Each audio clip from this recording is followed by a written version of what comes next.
Um, the poet looks at a lilac bush in the front dooryard of an old farmhouse, and he is attracted by the strange perfume and also the heart-shaped leaves. Actually, these flowers are the beautiful creations of God. Walt Whitman breaks a twig.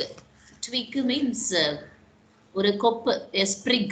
Okay, he just breaks a twig of that flower. Then look at the next stanza. In the swamp in secluded recesses, a shy and hidden bird is warbling a song, solitary.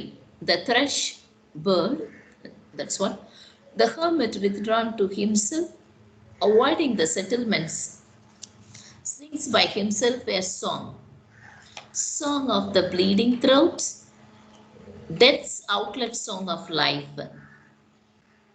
For well, dear brother, I know, if thou wast not granted to sing, thou wouldst surely die.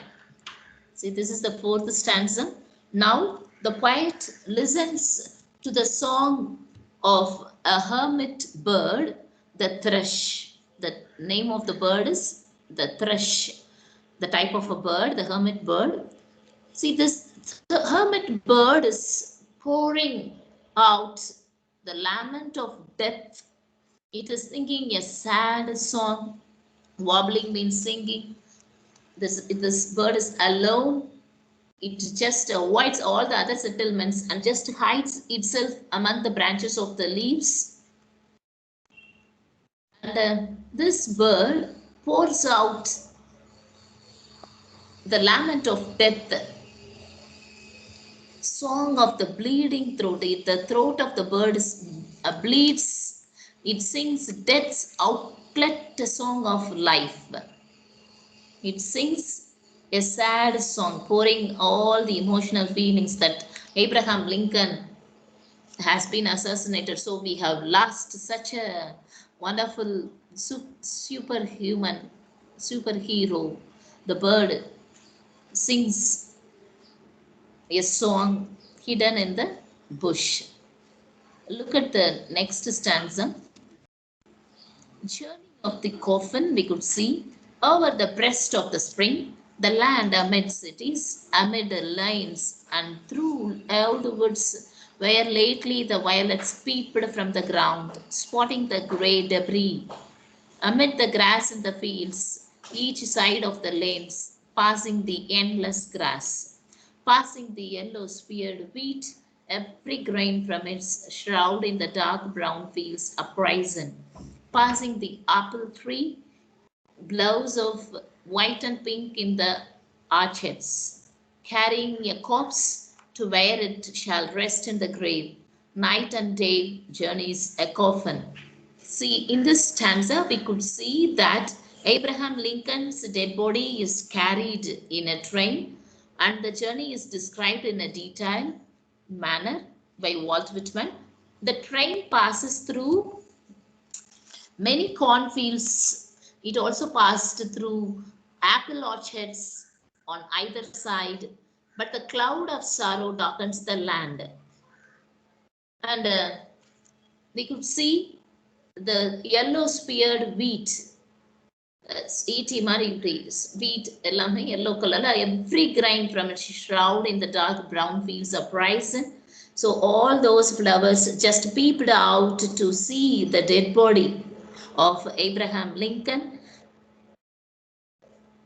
So the night and day, the journey continues. The sixth stanza, with the pomp of, coffin that passes through lanes and streets, through day and night, with the great cloud darkening the land, with the pomp of the in-loop flags, with the cities draped in black, with the show of the streets themselves as of crape-veiled women standing, with the processions long and winding the flambeaux of the night, with the countless torches lit, with a silent sea of faces and the unbared heads. With the waiting depot, the arriving coffin, and the sombre faces, with dirges through the night, with the thousands of voices, the thousand voices rising strong and solemn, with all the mournful voices of the dirges poured around the coffin. The dim lit churches and the shuddering organs were amid these you journey with the tolling bells, a perpetual clang, here coffin that slowly passes. I give you my sprig of lilac. This is a long running stanza. Look at this. The coffin that passes through the lanes and streets over and the streets எல்லாம் வழியா போகுது. The train that carries the dead body of Abraham Lincoln day and night, the great cloud darkening the land, and all the flags are found flying half-mast as a mark of respect for the great soul. கொடியெல்லாம் பாதியா கம்பத்துல பறக்குது because it marks the respect for this great soul, Abraham Lincoln's death. The train passes through the dark cities and they look like as if women veiled in black, as if women have covered their faces with the black color cloth. All the people sing the dirge. எல்லாரும் ஒப்பாரி வைக்கிறாங்க. As the coffin passes, they sing very sad songs.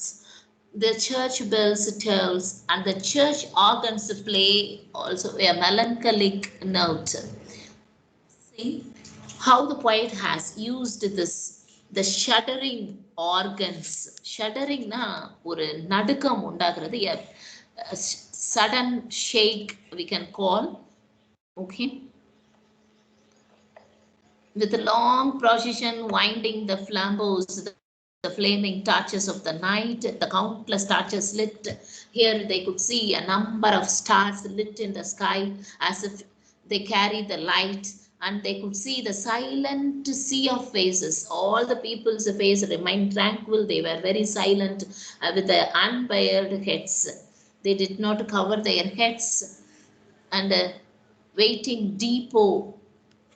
Of course, you all know depot means, just a minute, milk depot and all we used to sing, but here it talks about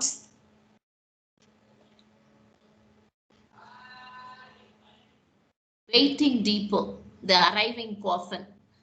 All the people are waiting in one place where the coffin used to arrive, so their faces are very serious, sombre, with the dirges through the night, with 1,000 voices raising strong and solemn. All the people were very serious and they sing solemn, serious songs, dirge. They poured the dirge around the coffin with all the mournful voices. And the poet also could see dim lit churches and the shuddering organs, the unpleasant thought and the feeling where amid these you journey. So amid these things, this coffin, this dead body of Abraham Lincoln is journeyed. So with the tolling bells of perpetual clang, the continuous church bell அடிச்சிட்டே இருக்கு. Perpetual means continuous, clang means that loud noise, sound. So here the coffin slowly passes. So I here refers to Walt Whitman and the people of America. So they are all waiting for Abraham Lincoln's return, arrival, the dead body's arrival. So they all carry the sprig of lilacs, the twigs, the branches of lilacs, flowers. Now look at the next stanza of the poem. Nor for you, for one alone, blossoms and branches green to coffins all I bring. Far fresh as the morning, thus would I chant a song for you, O sane and sacred death, all over the bouquets of roses. Oh, death, I cover you ever with roses and yearly lilies, but mostly, and now the lilac that blooms the first, copious I break the sprigs from the bushes. With loaded arms I come, pouring for you and the coffins, all of you, O death. See, look at the 7th stanza of the poem. Here, the poet is very sad. He says that lilacs blossom not for Lincoln alone, not for Abraham Lincoln alone, but for all the martyrs, for all the people who sacrificed their life. All soldiers and the people of America who sacrificed their life for the sake of all the other people in the northern and southern states. So the poet says the lilac blossoms not for Abraham Lincoln, but all for the martyrs too. And he is ready to sing a song in praise of death, which is sacred, because it is the early season of spring that Walt Whitman offers only branches of lilacs, but promises that he will offer roses and lilies later as the spring advances. Copious I break the sprigs from the bushes. Many number of twigs. He broke the sprig, the twigs from the bushes, and with loaded arms, அப்படியே கை நிறைய ஃபுல்லா லைலக்ஸாக வச்சிருக்கிறாரு. Okay. Actually, he wanted to offer roses and lilies, but here he could see many number of lilacs flowers, so he carried the branches of lilacs, fully loaded arms, for you and the coffins of all of you, O death, he says. And look at the 8th stanza of this poem. Oh, western orb, sailing the heaven, now I know what you must have meant as a month since as I walked in silence, the transparent shadowy night, as I saw you had something to tell you, as you went to me night after night, as you drooped from the sky, low down as if to my side, while the other stars all looked on, as we wandered together the solemn night, for something I know not, what kept me from asleep, as the night advanced, and I saw on the rim of the west how fully you were off. As I stood on the rising ground in the breeze in the cool, transparent night, as I watched where you passed and was lost in the netherworld black of the night, as my soul in its trouble dissatisfied sank, as where you sad orb concluded, dropped in the night and was gone. This is also a long running stanza, the the 8th stanza of the poem. See, in all these poetic lines, Abraham Lincoln is referred to as the Western Star. He was born in the western side of America. So the poet compares the travel of the sun from the eastern side and setting in the western. He says that the setting sun has a message for Lincoln, and now he realizes that it is the message of death of Lincoln that sun wants to convey him.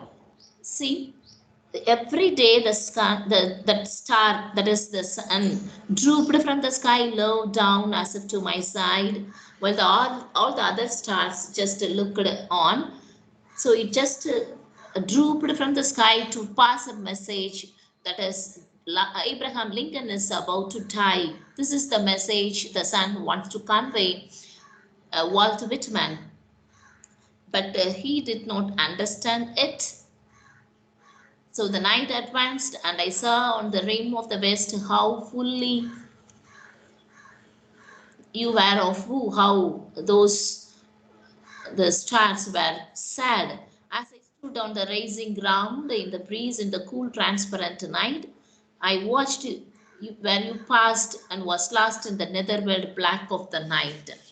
See, the poet says,